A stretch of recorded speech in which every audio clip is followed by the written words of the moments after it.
This week is the Feast of Tabernacles, the festival of booths. I want to read to you from Leviticus 23, where this holiday was established, this festival. In verse 39, we have these words. On the 15th day of the 7th month, when you have gathered the produce of the land, you shall celebrate a feast to the Lord for 7 days. On the first day shall be a day of solemn rest, and on the 8th day shall be a day of solemn rest. You shall take on the first day the fruit of splendid trees, branches of palms, and leafy trees and willows of the brook, and you shall rejoice before the Lord your God for 7 days. You shall celebrate it as a Lord for 7 days in the year. It is a statute forever throughout all your generations. You shall celebrate it in the 7th month. You shall dwell in booths for 7 days. The native and the Israelite born shall dwell in booths, that all your generations may know that I made the people of Israel dwell in booths when they brought them out of the land of Egypt, for I am the Lord. So God establishes this festival, this celebration.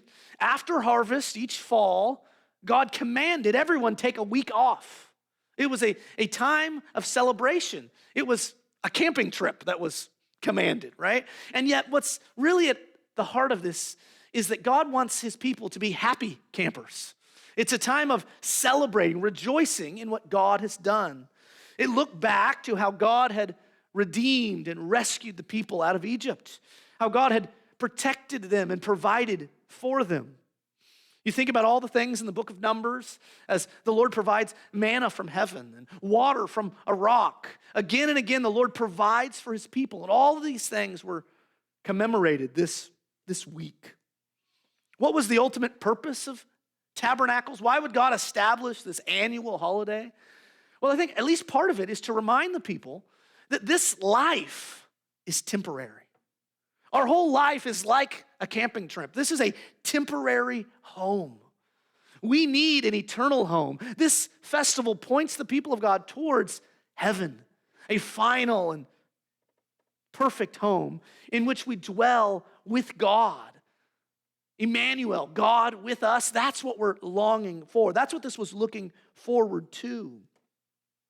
And like all of these festivals in the Old Testament, each one finds its ultimate fulfillment in Jesus, the Messiah. Each one was pointing us forward to Christ. So John wrote in John 1, verse 14, "The Word became flesh and dwelt among us." Jesus came and tabernacled with us. He set up his tent with the people of God.